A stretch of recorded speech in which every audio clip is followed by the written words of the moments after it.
Welcome to Leading Veterinary Teams, the podcast for people-first leaders in veterinary medicine who are ready to ditch the burnout script and lead with purpose. I'm Suzanne Thomas, veterinary technician, executive coach, and fellow leader in the trenches. Around here, we talk real-life leadership, boundaries, influence, team culture, and what it actually takes to build happy, high-performing hospitals. No fluff, no guilt, just the truth, some tools, and maybe a little tough love. If you're ready, let's get into it.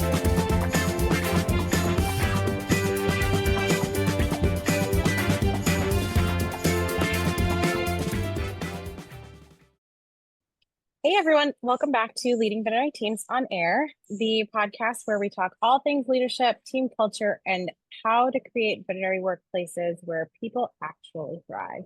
Today we're diving into a topic that comes up all of the time in leadership conversations, especially when we're talking about retention, burnout, or building up the next generation, and that's mentorship.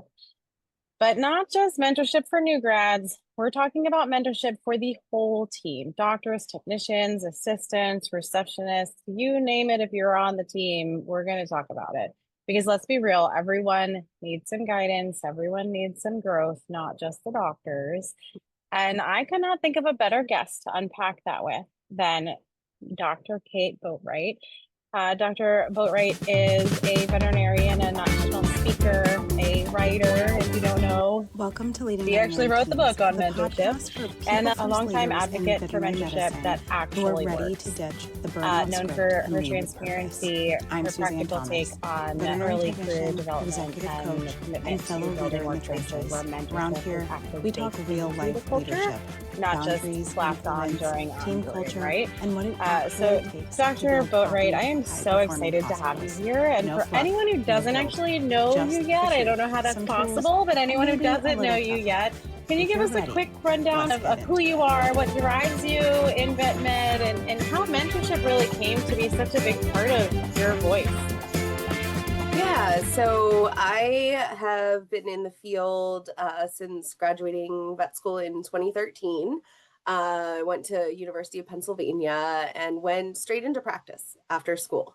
And even during vet school, really, I was involved in mentorship. Like when I started vet school, I was still going back to my undergrad and working with the pre-vet club there, talking to them about like, hey, this is life in vet school. Once you get here, I enjoyed editing personal statements for them and doing whatever I could to help, like, kind of reach back to those who were following behind me.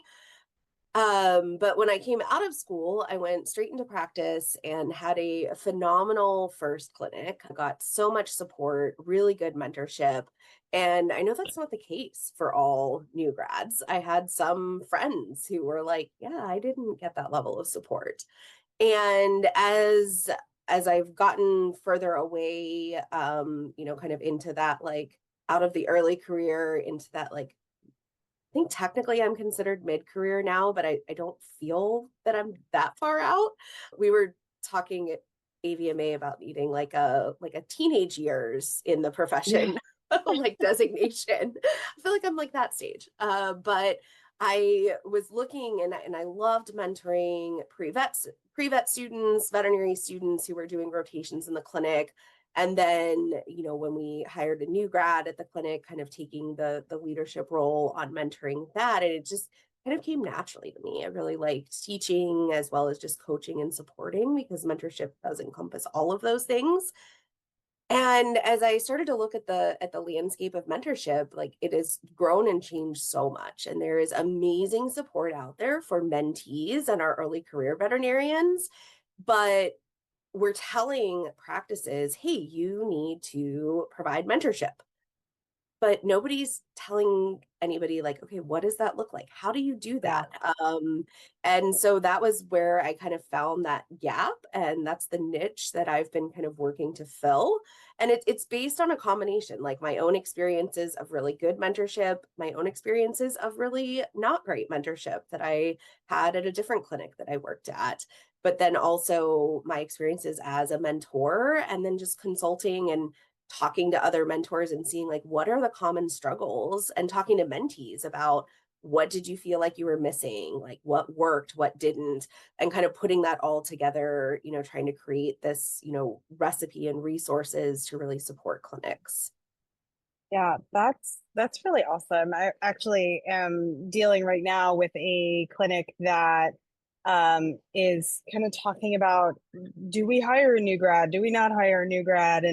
And are we set up to be able to actually mentor this new grad and being able to kind of do that? What advice do you have for somebody in that, that on the ground in it day to day that might have support from either the organization or maybe they don't work for a larger organization, they have support outside, but still kind of faced up against that, like, oh my gosh, what do I do day to day? I have this person in front of me.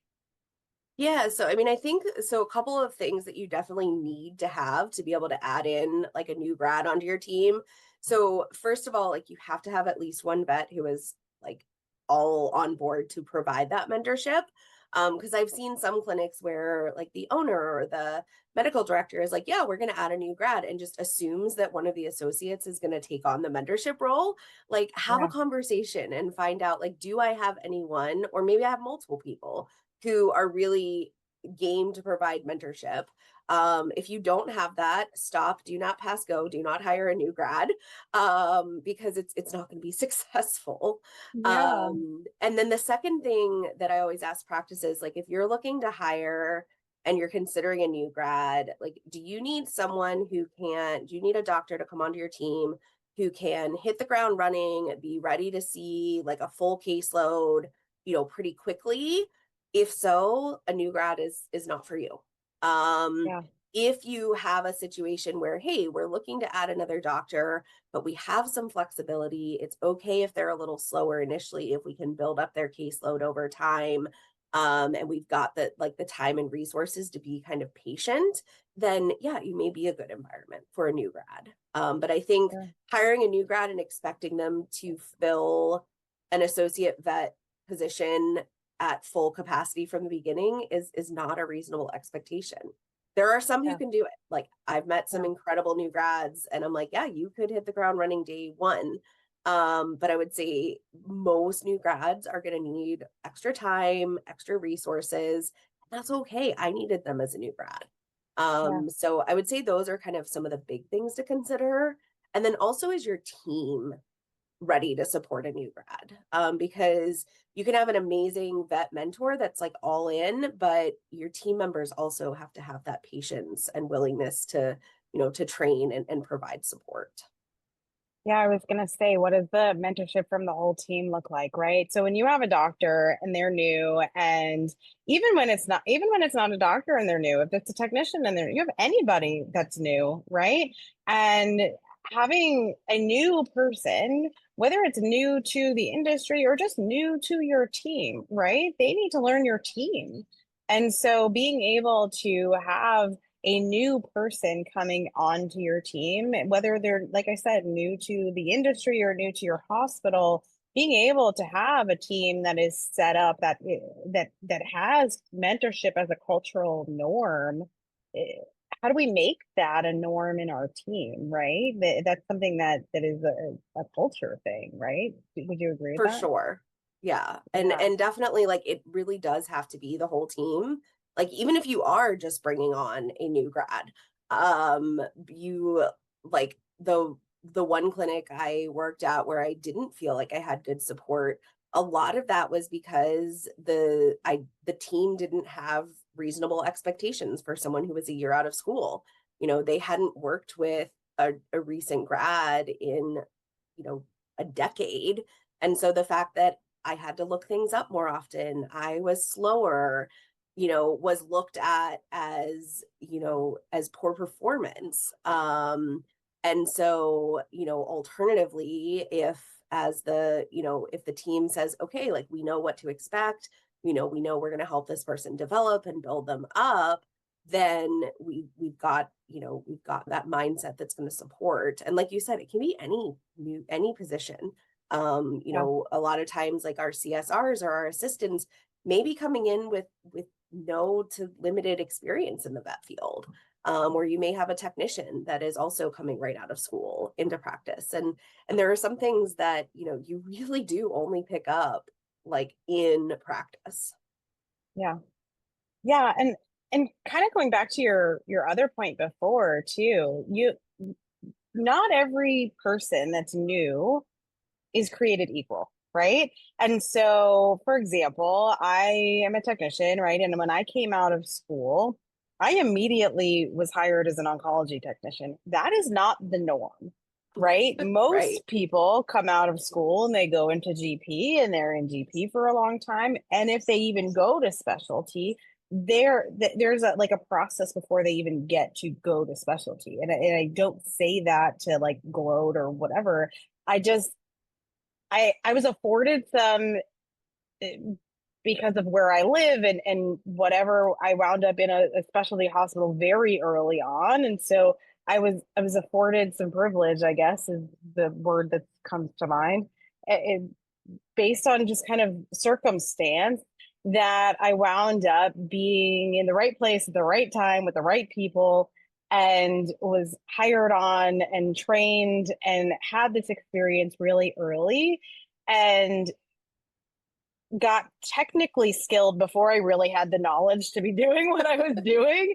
And so they trained the knowledge. Why, like I was really technically, I'm really good with my hands. So I was able to like literally clinic vampire immediately. Like they showed me what to do, and I was one of those people that just picked up on it. Whereas I didn't really necessarily understand what I was doing right away. That took a little bit longer, but the ability to just kind of step in and be able to poke all of the things, right, was an asset for the oncology team. And if I were to have had that team that was like, oh, well, she's new, so she'll never make it in oncology, I wouldn't have had that experience. So I think what I'm getting at, right, is just because somebody's new doesn't mean we write them off. So just because they're a new grad as a doctor, just because they're a new grad as a technician, just because they've never worked as a CSR, just because they're new doesn't mean they can't be fantastic in whatever they are. Give them a chance. We can, if they have the will, we can train the skill, right? It's kind of where Right. I'm going with that. Yeah, like that's what like. And like if I have a mentee who wants to learn and is engaged, then yeah, we're gonna get you to where you want to be. Yeah. And yeah, there are some people who come out and who don't want to, engage and and things, and I've seen that too in doctors, like in all staff members. Yeah. And that's a different story. But yeah, if you enter it with the mindset of like, hey, like this person wants to be here, they want to learn, they're early in their career, like let's find a way to support them. What advice would you give to a hospital manager that wants to build a mentorship culture but doesn't know where to start? So I think the first thing is looking like where can we like look at the team that you have now and say, okay, like what goals do my individual team members have for their professional development? If you've got a newer technician and maybe they do want to pursue specialty care, at some point, or a VTS, or you have a technician that says like, hey, right now I'm just working in the treatment area. I really want to get to the point where I'm working in surgery.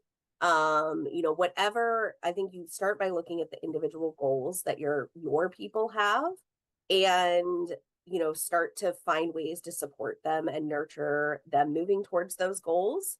And some of that may be pairing them with other team members who have expertise in those skill areas, or saying, okay, hey, here's an external resource that we can bring in to support you. So I think you start by building that support for your internal team and kind of get everybody in that growth mindset where, hey, like we're going to learn, we're going to evolve.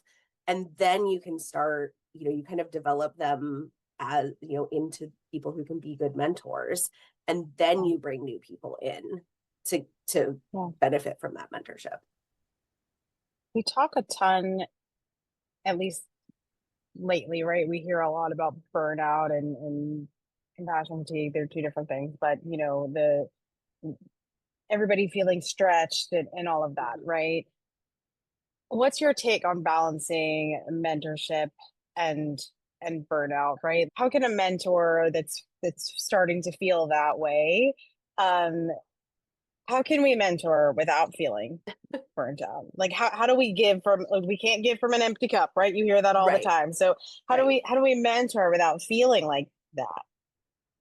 So, I mean, I think like mentorship definitely it's resource intensive. And one of the biggest resources that you're putting into it is your time. And so, especially for like a brand new grad that's coming in, I think that it's important that the mentor be given, a little bit of, like if they have other duties in the clinic, like maybe, hey, we're going to have you see 2 less appointments a day. We're going to block some extra time to accommodate, the mentoring load. And so I think like there has to be some give from the clinic of like, I can't continue to do everything I'm currently doing and add in mentorship. And as someone who hates to say no to anything, like that's a hard thing for me even to do Yeah. personally, to be like, oh wait, if I'm going to mentor this person effectively, I need to maybe not spend as much time, doing something else. And so I think that's one thing, is just making sure that we're not just adding and adding and adding responsibilities onto our team members, that we're saying, okay, hey, you're a fantastic technician and I really want you to work on mentoring some of our newer staff. I'm going to take away your, maybe you're also the inventory person. Okay, we're going to pass that inventory duties off to somebody else. And so some of it is just talking to the team and finding out like, okay, like where do you want to be focusing your time? And there are some team members, again, regardless of what position you're in, that are like, I have no desire to mentor.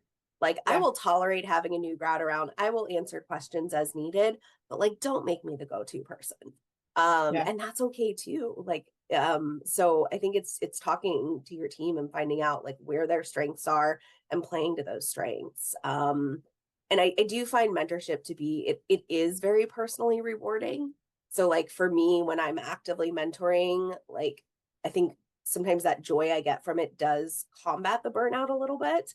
But I have to be careful that I don't, throw myself so far into the mentoring that I get 3 weeks backlogged on medical records or something like that. Yeah. Like there is a trade-off. And so Yeah. some of So you it don't is lose just about, yourself. yeah, that, it's about prioritizing your time. And having the support from the clinic to say like, hey, I can't do this while I'm, in the current state. Yeah. Yeah. While you were talking, I started to think too, eh, there's so much responsibility on the mentor, right? I tend to be the person that tries, maybe it's my like neurodivergent brain, but I tend to be the person that sees things from a lot of different angles. And so it just made me, just like listening to you talk, it just made me start thinking like, what also is the responsibility on the mentee, right? There has to be also some there's give and take here, right? Like it's not Mm-hmm. all on the mentor. There also needs to be some responsibility on the mentee, right? And the other thing that comes to mind too is not only do we all have the responsibility to communicate, right? Like if you as the mentor are feeling overwhelmed or overworked or overburdened, you have the responsibility to speak up and say something, but so does the mentee. We all have a responsibility in here, Mm-hmm. right? Yeah. And so, yeah, so I absolutely like, you cannot have a successful mentoring relationship without both an engaged mentor and mentee. And Yeah. so, like, I do, like, one of the things I really advocate for is creating a mentorship agreement and plan at the beginning of the relationship. And so that agreement is what does this look like? So it's kind of the nuts and bolts and the what. And it's a little more structured, and it might change over time, but it's I would say it's like the, not that it's set in stone, but it's the less flexible part of that. The plan is the how, and that can change constantly. Sure. You know, and so that's why I kind of almost like separate them out. Because, you know, and I've seen some clinics that will put, I'm going to go on a tangent here. Okay. And then I'll circle back to the Love it. mentor-mentee responsibility. So I've seen some clinics that will put like a mentorship clause in their contract, you know, for new grads. And I think that's great. But I think that should be like, you know, basically like, you know, we are going to provide a formalized mentorship for X amount of time. Like, I don't want to see a super detailed agreement in the contract, because to me that says, hey, this is going to be really hard to change if we need to, because now we've got to like get the lawyer involved to revise the contract. So like, I'm all for having like a little, like a promise of mentorship in the contract. But I think like the agreement does best when it lives as its own document. But within that agreement, we set out, okay, what is expected of the mentor? What is expected of the mentee? And for an in-clinic mentorship program, I also have expectations for clinic management. You know, like clinic management is going to agree that we are going to block 1 hour a week out of the doctor's schedules for a mentor meeting, or out of the technician schedules that you are not expected to be on the floor. And we're not making you try to figure out how to do that outside of work hours. You know, management is going to help with feedback, and you know, there's lots of things that managers can do to help support that mentoring relationship. So I like including that in the agreement too. But that, you know, I think the biggest part of the agreement is setting out like, okay, as the mentor, I promise that I'm going to be available for, you know, or that I'm going to schedule weekly meetings with you. I'm going to, you know, if I'm not available, I will provide, you know, an alternative point of contact. Because I think sometimes like we get that pressure of like, I always have to be available. And that's not true. Like, you can be a good mentor and still go on vacation. You know, you just don't leave your mentee high and dry. Give them someone to contact, or give them access to resources that can support them. But like, it doesn't mean you can't have your own life. And then for the mentee, it's things like, you know, also agreeing to the meetings, but, you know, being willing to engage in some self-directed learning, like not just expecting the mentor to tell you everything, but saying like, hey, I'm going to take some responsibility for my own learning. And I'm going to come, you know, make a strategy for how we talk about cases and things like that, set some goals. And then in the mentorship plan, that is more, you know, what, you know, more specifically defined. But that way, you know, if as a mentee, I'm like, hey, we haven't had a mentor meeting in 2 weeks and we're supposed to be having these weekly, you know, I can go back to that agreement and say, hey, I'm not getting what we agreed on. And same with the mentor, like, you know, you can say, we've agreed, you know, this is what we agreed that each of our responsibilities would be. Yeah.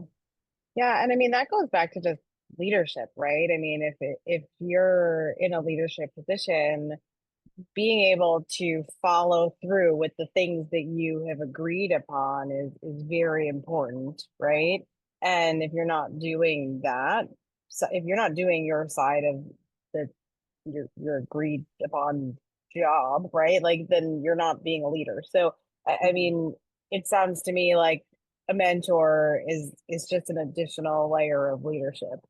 It is. And I Yeah. think being a mentee is a layer of leadership too. Yeah. And because I really do think there's equal responsibility in making that relationship work between the two. Yeah, I absolutely love that. And I love that you just said what you said as far as a mentee being a leader, because I have spent so many conversations with people in general. And again, this is not, I'm just going to like remind everyone that this is not just doctors, because I know that I'm talking to a doctor and therefore there might be this like, oh, she's just talking about doctors. No, no, no. We can have mentorship with all any role in the hospital, right? And so the that means that any role in the hospital can also be a leader, right? I was at AVMA recently, and we were both at AVMA recently, and there was a girl who raised her hand in one of the lectures that I was in, and the first thing out of her mouth was, "I'm not a leader, but," and I was like, yes, you are, right? Like you're in this lecture, you're a leader, stop it. And it's one of those things of like, if you, in one of my, one of our colleagues, Ron Sosa, had said in a later conversation that if you are here to make an impact, you're a leader, right? And Mhm. so really in any situation, you're really a leader. And so as a mentee, I don't know that a mentee, somebody new is thinking that way. So I'm glad you said that, because you really are. You're taking the lead on your career. You're taking the lead on your, ability to grow and learn and be a part of this hospital and this industry and in whatever it is that you're doing in your position. Um, so that's fantastic. I love that. Sorry, that was an aside, but love it. Yeah. And I think too, it's important, like when we start talking about like being able to provide mentorship for the whole team, I think it's really Yeah. important that we like a training program and onboarding program is part of mentorship, but Mm-hmm. like just saying, hey, we have a training program and here's the skills we're going to train you in, that is not mentorship. Like mentorship Can you dig goes, into that? yeah, so mentorship goes above that. And mentorship is really about supporting that whole person in developing. And so, it is about, not only supporting those technical skills, but also supporting the soft skills. I put that in quotes because it's not the best name for them. There's so many things we need better words for.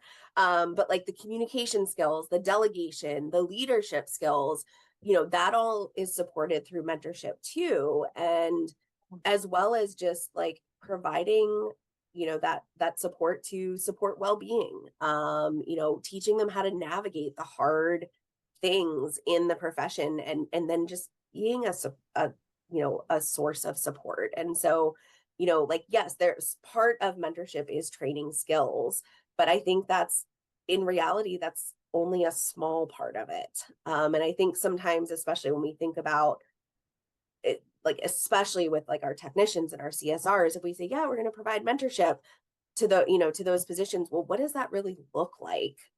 Because it shouldn't just be, we're going to train them in the skills. It is, how are we supporting them beyond that? Yeah, and I love that because you're right. I mean, training training what you have to do to get your job done is not the same thing as mentoring you to be a star technician, right? Exactly. Like to be at the top of your license, which I talk about a lot Mm-hmm. personally, is different than just able to being able to do your job, right? Like being able to poke a cephalic vein is different than actually being able to do everything that is involved in being a technician, right? From my perspective, and Yeah. and from the technician perspective, right? And so I love that, like putting that in like a holistic way. You just put a lot of better words than I did, but it makes a lot more sense than I think that people really think about it, because they do think that the mentorship and training kind of a lot of times get put in the same bucket as synonymous, and they're most definitely not. Yeah. More fun question. What's the best mentorship advice that you've ever received or given? Hmm.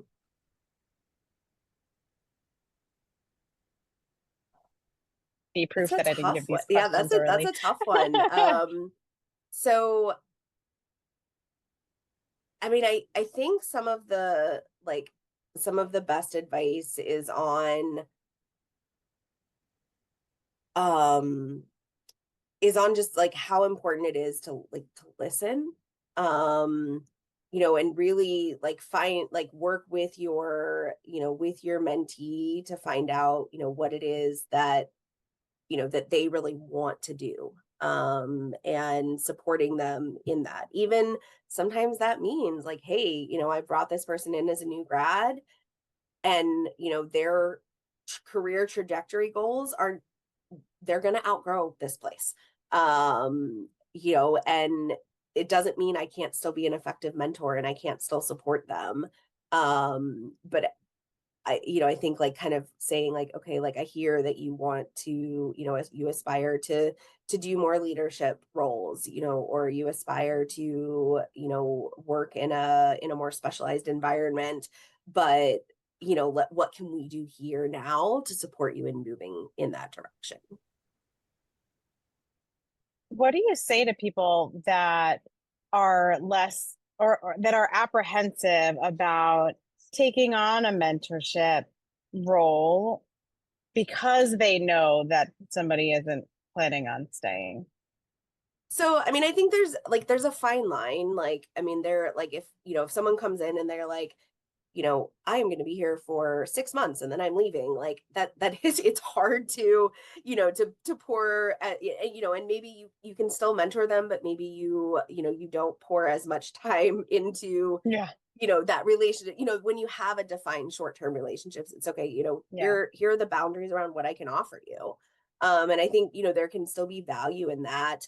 But I think also like, I mean, things change over time too, right? Like where we come into the profession, I mean, even I've been out in practice for 12 years now. And the role that I've had, while I still have a clinical role, that clinical role has gotten smaller over time as all the other things I do have grown. And, if you asked new grad Kate, like, what are you going to do? Like, I was going to own a practice and I was going to be in the clinic all the time. And I'm not saying that that's not still in the cards down the road, but like that's not where I am right now. And so I think sometimes too, like just because someone has a goal that may mean they might ultimately outgrow you, it doesn't mean they will. Yeah.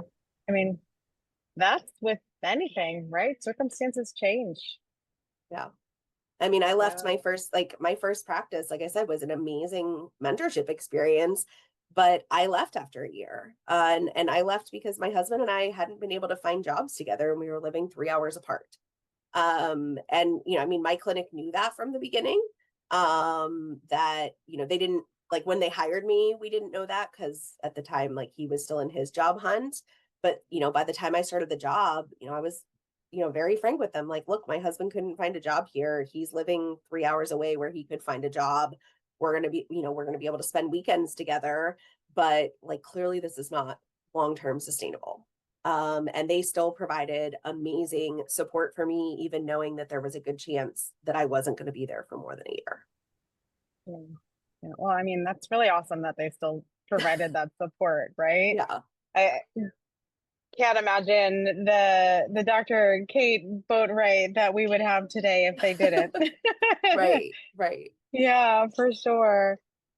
Do you have any favorite vet med aha moments that you've had either while mentoring or being mentored? Yeah, so I think one of the big things for me that I say a lot is that like a lack of confidence is not the same as a lack of knowledge.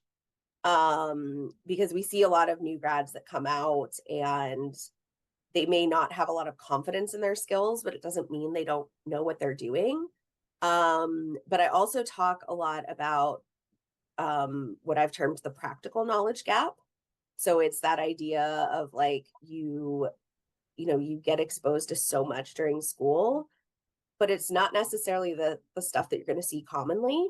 I remember as a new grad, I like the first time I had a case, like the dog came in, it was like scooting, irritated around the back end, like had some swelling. And, I did my rectal exam and I'm like, oh, there's this big hard anal gland. And so I take the dog back to the treatment area and I'm looking for like stuff to aspirate it. And I'm asking my boss, like, who does anal gland surgery? And she's like, wait a second. I was like, what are you talking about? I'm like, well, like an anal gland tumor.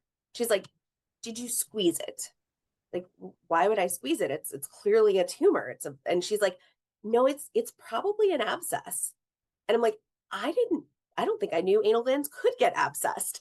And so it was just that complete, like everything I had seen, like if something goes wrong with an anal gland and they're making it to a specialty hospital, it's probably because it's a tumor. And so, and it's like, now it's like a tumor is like the fifth differential on my list for that. And so I mean, just those little things that like you think about and you're like, you know what, like, yeah, it's so obvious in hindsight, but like that's not what I was taught. Because those things don't make it to the specialty hospital. Maybe you see one on ER. But like, that's not the kind of stuff that you're used to thinking about. And so I think that's a big thing is to remember like that, that lack of confidence, and that sometimes like what seemingly lack of like common sense or like thinking about the common things, it's not necessarily a personal fault. It's a difference in what they were exposed to. Absolutely. Like, honestly, I can't tell you how many times that has even happened to me in GP, because I spent my entire beginning of my career in specialty. So I almost the reverse, right? My initial reaction is always the worst possible thing. And then I talk to the doctors and they're like, wait, it's probably not that bad. And I'm like, oh my gosh. I'm immediately thinking the it's dog like that's training to urinate probably has a UTI before they have a bladder tumor. Like 100%. I have given them like lymphoma. I have given them like an agasac. I have given them everything. And they're like, it's probably just diabetes, Suzanne. And I'm like, oh my God, like, oh yeah, they have the same differential, right? Like, it's like, my bad. My cat was PUPD and I like went through this whole thing of like, oh my God, my cat's dying of lymphoma. It was like crazy, right? And he wound up being diabetic. And so, right. And it's just wild the things that we do. And then, but you don't know until you know. And so that's really funny.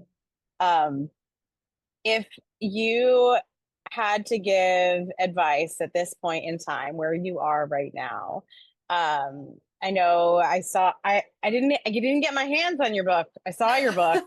And I saw the cover of your book, and it said that you like the whole point of the book is to be able to like take something away from this that you could do like immediately. So I'm gonna ask the question, right? Like, if somebody were to be listening to this and they want to have like that one action that they can level up their mentorship in their hospital right now this week, what is that thing?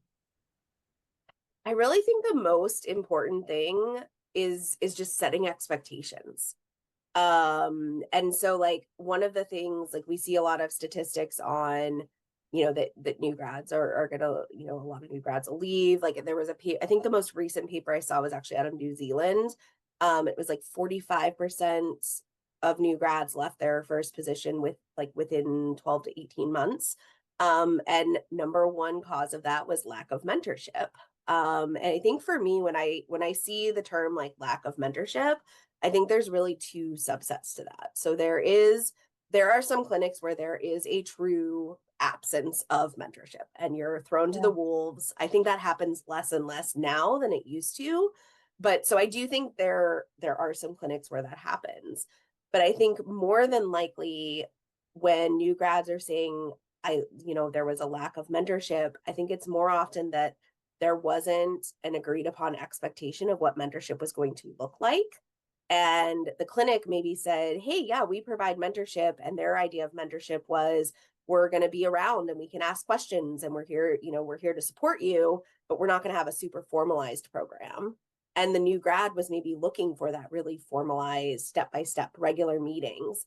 And if we didn't have that conversation, then we went into it with different expectations. And yes, somebody, at least one party, if not both, are going to leave disappointed. And so I think more often than not, that lack of mentorship comes from the lack of expectations that are set for what that really looks like. So I think that's number one, is just define what mentorship is to you personally and to your clinic. And make sure that if you're interviewing someone, that those definitions do align. Yeah, awesome. For those listening, if there's something that they've heard today that sparked a new idea or reminded them of something or someone, I guess two things. One, where can they find you and contact you so that they can talk more about it and all of the things, right? And is on top of that, is there anything additional that we haven't talked about that you're like just really feeling on your heart that you want to make sure gets out into the world before I let you go? Yeah, so in terms of where to find me, I'm on mostly LinkedIn and Instagram. I am on Facebook, but I don't go on there very often. But for LinkedIn, it's just Kate Boatright, VMD. For Instagram, it's Write, WRITE, the boat. And that's the same as my website, WRITE, theboat.com. My mentorship resources are linked there. I'm in the process of updating it, so bear with me over the next, probably, I'll be honest, probably the rest of the year while I finish updating that. But working on I have some newer resources that like aren't up there yet, but are available. But you can always email me, and you can contact me through the website. And then I don't know. I mean, I think we've covered like a lot of the big things. I just really stress how important it is to get the whole team involved in supporting new grads, but then also remembering that like every member of your team deserves mentorship. This should not be a veterinarian exclusive club. Yeah, I can agree more. And mentorship is not just training. I think that is my there's a lot of takeaways for me in this conversation, but I think that I'm walking away and making sure that I mean it's we're talking at the end of the day on a Friday, so I'm gonna close my computer and not bother my team. But on Monday morning, the note that they're all going to get is, hey guys, we need to remember that training is only one piece of mentorship, and we need to be making sure that our teams are more than just trained on the skills, right? And so I think that that's a big takeaway. So I appreciate you. I thank you for being part of this little corner of the internet. I really enjoyed chatting with you today, and I hope that everyone who listens to this and gets a chance to connect with you continues to work on building a better vet med and helps new grads and new people continue to grow this incredible profession, because I know we are so passionate about continuing to grow and bring new people into our profession and stopping people from leaving. So thank you for everything that you're doing, and I can't wait to see all the things that you have in store with your updates. So yes. So thank you. Yeah, it was great to be here. Thanks for listening to Leading Veterinary Teams on Air. If this episode hit home, share it with a colleague, tag us on Instagram or TikTok, or leave a review. And don't forget to subscribe. It helps more leaders like you find their way. And remember, your job is not to do it all. It's to lead in a way that lasts. I'll see you next time.